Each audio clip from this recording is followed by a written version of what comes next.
ശ്രീ എളയാവൂർ ക്ഷേത്രത്തിലെ നാലമ്പല ദർശനത്തിൻ്റെയും കർക്കിടക മാസത്തിലെ നമ്മുടെ രാമായണ മാസകാലത്തിൻ്റെ തീർത്ഥാടനത്തിൻ്റെ ഒരു നാന്ദിയാണ് ഇന്നിവിടെ കുറിച്ചിട്ടുള്ളത്.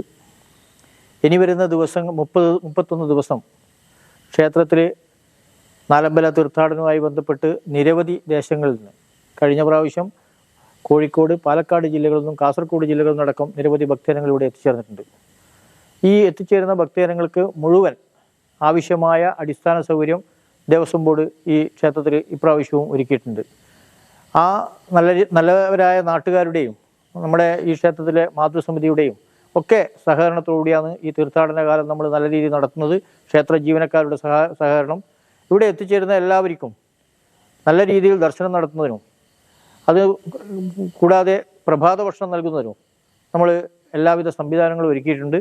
കൂടാതെ ഈ നാലമ്പലത്തിൽ വരുന്ന ക്ഷേത്രങ്ങളുടെ ഒരു കൂട്ടായ്മ നമ്മൾ ഒരുക്കി പരസ്പരം ബന്ധപ്പെട്ട് തീർത്ഥാടനങ്ങൾ, ഓരോ സ്ഥലത്തെത്തിയ തീർത്ഥാടകരുടെ എണ്ണം എടുത്ത് അവർ വരുന്നത് വരെ നട, സാധാരണഗതിയിൽ ക്ഷേത്രത്തിലെ നട രാവിലെ 5:30 മണിക്ക് തുറന്ന് 12:30 മണിക്ക് അവസാനിപ്പിക്കുന്നതാണ് ഉണ്ടാകൽ. എന്നാൽ തീർത്ഥാടകർ വരുന്ന വിവരം കിട്ടിയാൽ ഒരാളെപ്പോലും മടക്കി അയക്കാത്ത രീതിയിൽ നമ്മൾ ഉച്ചയായാലും അവരെ മുഴുവൻ അവരെ തീർത്ഥാടനം പൂർത്തിയാക്കുന്നതിന് വേണ്ടിയുള്ള സഹായവും നമ്മൾ ഇവിടെ ഒരുക്കാറുണ്ട്. ഈ നല്ല രീതിയിൽ ഈ തീർത്ഥാടനത്തിന് വേണ്ടി എല്ലാവിധ സജ്ജീകരണങ്ങളും ദേവസ്വം ബോർഡും നമുക്ക് സഹായങ്ങൾ വാഗ്ദാനം ചെയ്തിട്ടുണ്ട്. അതൊക്കെ നമുക്ക് ഈ തീർത്ഥാടനം വളരെ ഫലപ്രാപ്തിയിലെത്തിക്കാൻ കഴിയുമെന്നാണ് തന്നെയാണ് ക്ഷേത്ര അധികാരി എന്നതിൽ നമ്മുടെ ഈ ക്ഷേത്രത്തിൽ നിന്ന് എനിക്ക് പറയാനുള്ളത്. ശ്രീ എളയാവൂർ ക്ഷേത്രത്തിലെ രാമായണ മാസത്തിൻ്റെ ഔപചാരികമായ ഉദ്ഘാടനം നിർവഹിച്ചത് മലബാർ ദേവസ്വം ബോർഡ് മെമ്പറായിട്ടുള്ള PK മധുസൂദനാണ്. ആ ചടങ്ങിൻ്റെ പ്രധാനപ്പെട്ട ആശംസ അർപ്പിച്ചത് നമ്മുടെ കണ്ണൂർ കോർപ്പറേഷൻ വിദ്യാഭ്യാസ standing committee chairman Suresh Babu എളയാവൂരാണ്. അതിൽ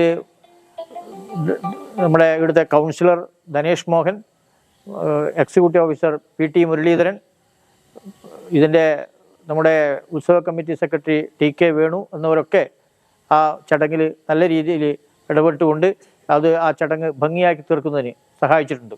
വ്രതശുദ്ധിയോടെ ശ്രീരാമനാമം ഉരുവിടുന്നതിനും രാമായണ പാരായണം നടത്തുന്നതിനും കേരളത്തിലെ അല്ല ഇന്ത്യയിലെ തന്നെ മുഴുവൻ ഹൈന്ദവ വീടുകളും അതുപോലെ അമ്പലങ്ങളും രാമായണം പാരായണം ചെയ്യുകയും ഭക്തി നിർഭരമായി വിശ്വാസത്തോടുകൂടി പാരായണം ചെയ്യുന്ന ഒരു മാസക്കാലമായി കർക്കിടക മാസം മാറുന്നു. രാമായണത്തിൻ്റെ ഐതിഹ്യത്തെക്കുറിച്ചോ അതിൻ്റെ ചരിത്രത്തെക്കുറിച്ചോ ഒന്നും തന്നെ ഏറെ ഗഹനമായ പഠനം, ഗഹനമായ അറിവ് ഉള്ള ആളല്ല ഞാൻ. എന്നിരുന്നാലും ഹൈന്ദവ വിശ്വാസത്തിൻ്റെ ആധാരശിലയായ ബ്രഹ്മം, വിഷ്ണു മഹേശ്വരന്മാരുടെ വിഷ്ണുവിൻ്റെ അവതാരമായി ശ്രീരാമനായി അയോധ്യയിൽ ജന്മമെടുക്കുകയും രാമൻ ജന്മമെടുത്തതിൻ്റെ ഉദ്ദേശം മനുഷ്യരാശിക്ക് മനുഷ്യൻ്റെ കർമ്മങ്ങൾ, സ്നേഹം, ദയ, അതുപോലെ സമൂഹത്തിന് ആവശ്യമായ എന്തൊക്കെ വികാരവിചാരങ്ങൾ മനുഷ്യരിലുണ്ടോ അതൊക്കെ ദൈവിക ഭാവത്തോടുകൂടി നല്ല നിലയിൽ നല്ല ഉത്തമ പുരുഷനായി ജീവിച്ച് കാണിച്ചു തന്ന ഒരു കഥയാണ്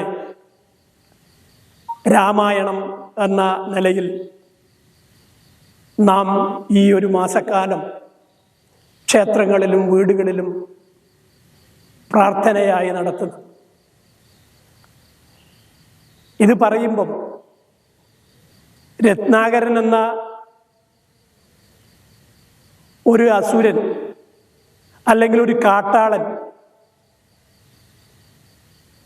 തൻ്റെ ഭക്ഷണത്തിനാവശ്യമായ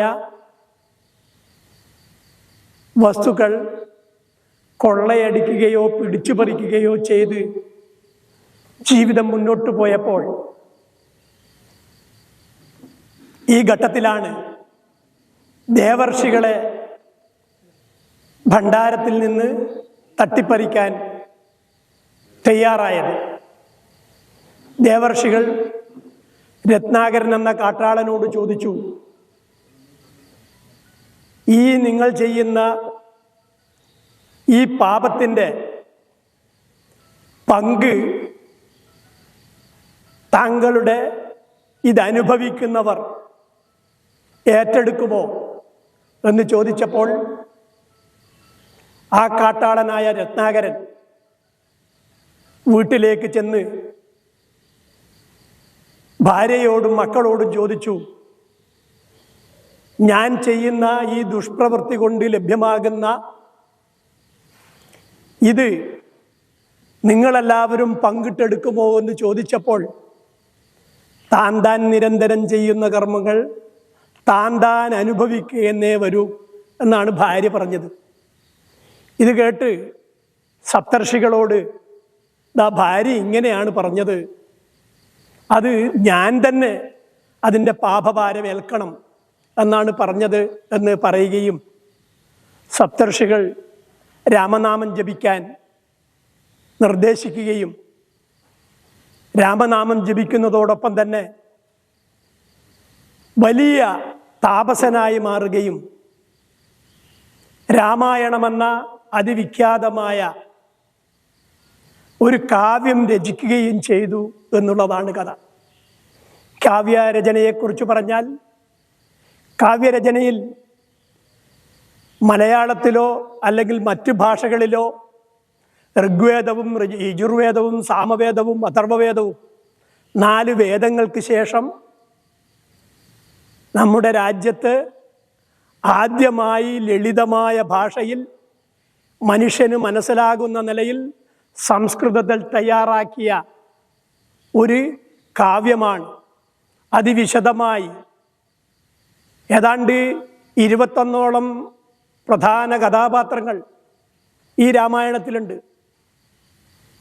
വൈശിഷ്ട്യമുള്ള കഥാപാത്രങ്ങൾ ആയിരക്കണക്കിനുണ്ട് എന്ന് പറഞ്ഞാൽ ഈ പ്രധാന അവതാര തുല്യരായ ഈ 21ഓളം കഥാപാത്രങ്ങളെ വെച്ചുകൊണ്ട് ജീവിതത്തിൻ്റെ ഓരോ തലങ്ങളെയും സ്പർശിക്കുന്ന മനുഷ്യരാശിയുടെ സ്വഭാവ വൈശിഷ്ട്യത്തിൻ്റെയും അതുപോലെ മറ്റ് വിഷയങ്ങളൊക്കെ തന്നെ തിരിച്ചറിയുന്ന നിലയിലേക്ക് വളരെ കൃത്യമായി ഒരു മനുഷ്യൻ എന്താകണം, എന്താണ് നീതി, എന്താണ് ധർമ്മം, എന്താണ് സത്യം, ഇതൊക്കെ പഠിപ്പിക്കുന്ന നിലയിൽ മലയാള ഭാഷയിലല്ല ഇന്ത്യയിൽ തന്നെ ഈ 4 കാവ്യങ്ങൾക്ക് ശേഷം ആദ്യമായി ഈ രചിക്കപ്പെട്ട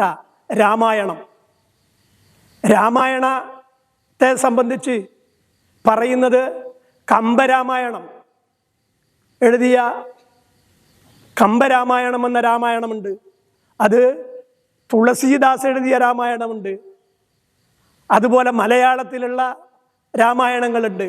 മലയാളത്തിൽ തന്നെ രാമായണങ്ങളെക്കുറിച്ച് പറയുന്നത് ഏതാണ്ട് 250ഓളം രാമായണങ്ങൾ മലയാളത്തിലുണ്ട്. തമിഴിൽ ഏതാണ്ട് 400ഓളം രാമായണങ്ങളുണ്ട്. തെലുങ്കിലുണ്ട്. ഹിന്ദിയിൽ നിരവധി രാമായണങ്ങളുണ്ട്. ഇതിൻ്റെയൊക്കെ മൂല ആധാരം വാൽമീകി രാമായണമാണ്.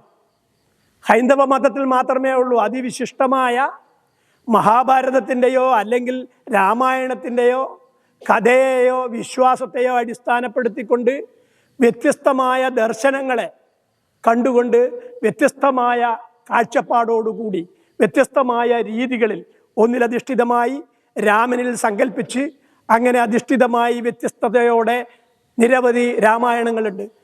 തുഞ്ചത്ത് രാമാനുജൻ എഴുത്തച്ഛനാണ് നമ്മളെ കേരളത്തിലെ പ്രധാനമായി നമ്മൾ വായിച്ചുകൊണ്ടിരിക്കുന്ന രാമായണം എന്നുള്ളത്, അത് രാമാനുജൻ എഴുത്തച്ഛൻ തന്നെ നേരിട്ടല്ല, കിളിയെ കൊണ്ട് സംവാദം എന്നുള്ള നിലയിൽ അതിമനോഹരമായി തന്നെയാണ് ആ കിളിപ്പാട്ട് രൂപത്തിൽ രാമായണം രചിച്ചിട്ടുള്ളത്.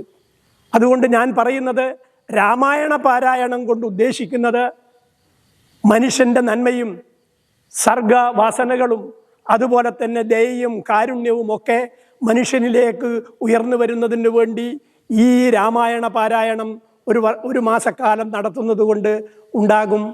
അത് നടത്തുന്നതിൻ്റെ ഒരു പരിപാടി എന്നുള്ള നിലയിലാണ് എല്ലാ വീടുകളിലും. ഇത് ഇന്ന് തുടങ്ങിയതല്ല. പുരാതന കാലം മുതൽ നൂറ്റാണ്ടുകൾക്ക് മുമ്പ് തന്നെ ശ്രീരാമചരിതവും ജപവും ഒക്കെ തന്നെ നമ്മുടെ രാജ്യത്ത് ഉണ്ടായിട്ടുണ്ട്.